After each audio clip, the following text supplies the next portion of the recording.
मोहन एक साधारण किसान था जो गांव के पास अपनी छोटी सी जमीन पर खेती करता था।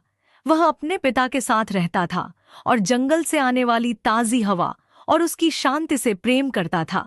उसका मन अक्सर जंगल की ओर खिंचता था और उसे जंगल की गहराइयों में जाकर वहां की प्रकृति को देखना बहुत पसंद था। एक दिन जब वह जंगल के किनारे घूम रहा था तो उसे एक बहुत ही अद्भुत दृश्य देखने को मिला। एक विशाल हाथी जिसकी आयु काफी कम थी, पेड़ों के बीच फंसा हुआ था।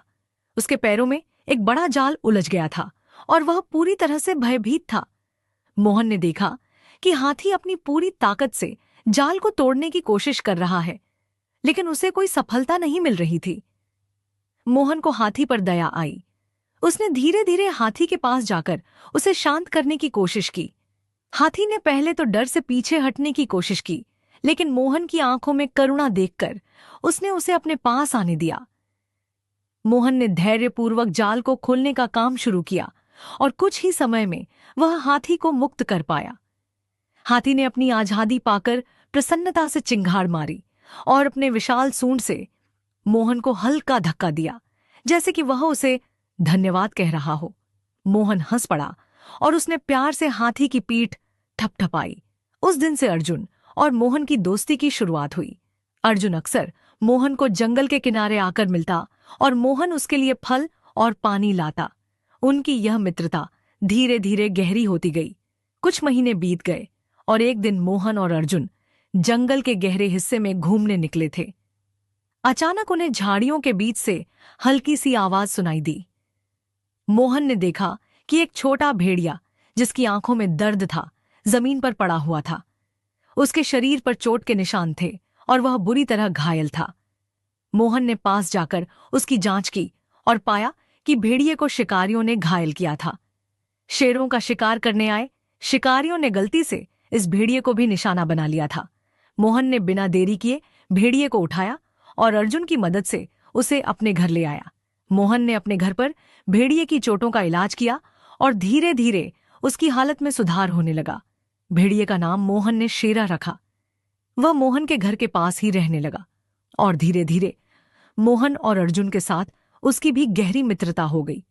तीनों की यह त्रिमूर्ति अब एक दूसरे के बिना अधूरी थी। मोहन और अर्जुन के साथ शेरा भी जंगल में घूमने जाता और उनकी रक्षा करता। लेकिन इस शांति भरे जीवन में एक दिन बड़ा संकट आया। जंगल में शिकारियों की संख्या बढ़ने लगी थी। वे जंगली जानवरों का शिकार करके उनके अंगों का व्यापार करते थे।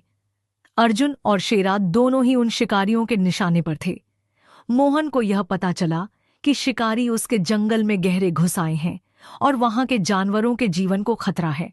मोहन ने यह तय किया कि वह जंगल की रक्षा करेगा, लेकिन वह अकेला इंसान था और शिकारियों से निपटना आसान नहीं था। उसने अर्जुन और शेरा की मदद से योजना बनाई। अर्जुन अपने विशाल शरीर से शिकारी के जालों को नष्ट कर सकता था और शेरा अपनी तेज चाल और सूंघने की क्षमता से शिकारियों की गतिविधियों का पता लगा सकता था। एक रात जब शिकारियों का एक बड़ा दल जंगल में आया तो मोहन, अर्जुन और शेरा तैयार थे। अर्जुन ने जंगल के भीतर शिकारियों के लगाए जालों को अपने भारी पैरों से कुचल दिया और शेरा ने दूर से उनकी मौजूदगी का पता लगाया। मोहन ने गांव के अन्य लोगों को भी जागरूक किया और उन्हें जंगल की रक्षा में शामिल किया। शिकारियों और मोहन के दल के बीच भयंकर संघर्ष हुआ, लेकिन अर्जुन की शक्ति और शेरा की तेजी के सामने शिकारी टिक नहीं पाए। मोहन ने गांव वालों की मदद से शिकारियों को जंगल से खदेड़ दिया। इस संघर्ष में मोहन को चोटें आईं, लेकिन उसकी दृढ़ निश्चयता और अर्जुन व शेरा की बहादुरी ने उन्हें जीत दिलाई। इस घटना के बाद जंगल में शांति लौट आई। मोहन, अर्जुन और शेरा अब जंगल के रक्षक माने जाने लगे थे। गांव के लोग उन्हें सम्मान की दृष्टि से देखते थे और उनकी मित्रता की कहानी दूर दूर तक फैली। तीनों की दोस्ती और उनके साहसिक कारनामे अब हर किसी के लिए प्रेरणा बन चुके थे। समय बीतता गया, लेकिन मोहन, अर्जुन और शेरा की मित्रता कभी नहीं टूटी। तीनों ने मिलकर न केवल अपने जंगल की रक्षा की, बल्कि यह भी साबित किया कि सच्ची मित्रता किसी भी बाधा को पार कर सकती है। उनकी कहानी हमें सिखाती है कि यदि इंसान, जानवर और प्रकृति मिलकर साथ चलें, तो कोई भी बाधा असंभव नहीं होती। इस प्रकार मोहन, अर्जुन और शेरा की कहानी एक अनमोल मित्रता का प्रतीक बन गई, जो हमें यह सिखाती है कि सच्चे दोस्त किसी भी परिस्थिति में एक दूसरे का साथ नहीं छोड़ते।